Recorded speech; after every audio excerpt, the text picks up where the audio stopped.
പരിശുദ്ധ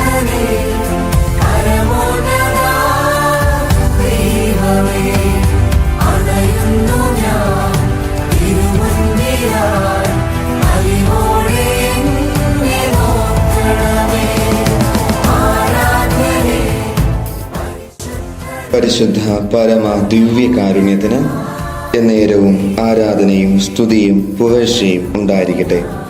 പരിശുദ്ധ പരമ ദിവ്യകാരുണ്യത്തിന് എന്നേരവും ആരാധനയും സ്തുതിയും പുകഴ്ചയും ഉണ്ടായിരിക്കട്ടെ. പരിശുദ്ധ പരമ ദിവ്യകാരുണ്യത്തിന് എന്നേരവും ആരാധനയും സ്തുതിയും പുകഴ്ചയും ഉണ്ടായിരിക്കട്ടെ.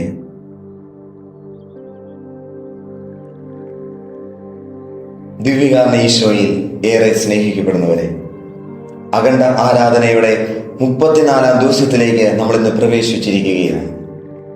ദമാസ്കസിലെ വിശുദ്ധ യോഹന്നാൻ ഇപ്രകാരം പറയുന്നുണ്ട്: അന്ധകാരത്തിൽ അവൻ പറഞ്ഞു, പ്രകാശമുണ്ടാകട്ടെ. അങ്ങനെ സംഭവിച്ചു. ശൂന്യതയിൽ അവൻ പറഞ്ഞു, ആകാശവും ഭൂമിയും ഉണ്ടാകട്ടെ. അങ്ങനെ സംഭവിച്ചു.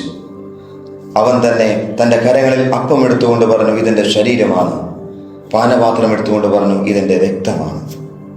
മിശിഹായിൽ ഏറെ സ്നേഹിക്കപ്പെടുന്നവരെ, ഓരോ വിശുദ്ധ കുർബാനയിലും പുരോഹിതൻ നമുക്ക് നൽകുന്നത് ഈശോയുടെ ശരീരവും രക്തവും തന്നെയാണ്.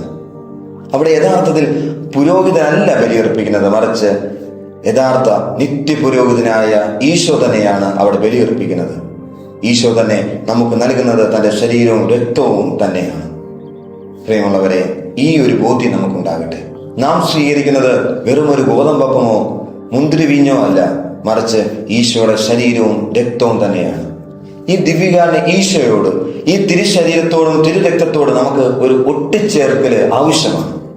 ഇവിടെ ദിവ്യകാരുണ്യ സന്നിധിയിൽ 24 മണിക്കൂറും ഓരോ കുടുംബങ്ങൾ വന്നിരിക്കുന്നത് ഈ ഒരു ഒട്ടിച്ചേർക്കൽ അവരുടെ ജീവിതത്തിൽ സംഭവിച്ചത് കൊണ്ടാണ്.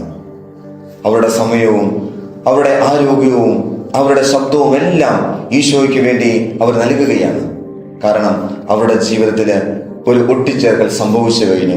ആ ദിവ്യകാരുണ്യ ഈശോയോട്, ആ തിരുശരീരത്തോട്, ആ തിരുരക്തത്തോട് അവർക്ക് അഭേദ്യമായ ഒരു സ്നേഹം, ഒരു ബന്ധം സംഭവിച്ചു കഴിഞ്ഞു. പ്രിയമുള്ളവരെ, ദിവ്യകാരുണ്യ ഈശോയുടെ സന്നിധിയിൽ തങ്ങളെ സമയം ചെലവിട്ടവർ വീണ്ടും അവിടേക്ക് തിരിച്ചു വരുന്നതിന് പ്രധാന കാരണം അവരുടെ ജീവിതത്തിൽ ഈ ഒരു ഒട്ടിച്ചേർക്കൽ സംഭവിച്ചതുകൊണ്ടാണ്.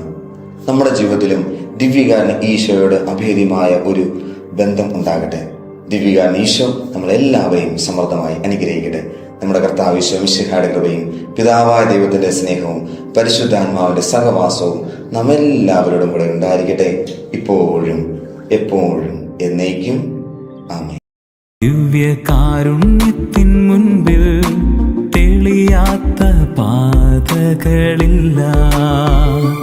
ദിവ്യകാരുണ്യത്തിൻ മുൻപിൽ ഉരുകാത്ത ഹൃദയങ്ങളില്ല. ദിവ്യകാരുണ്യത്തിൻ മുൻപിൽ ഒഴിയാത്ത ബാധകളില്ല.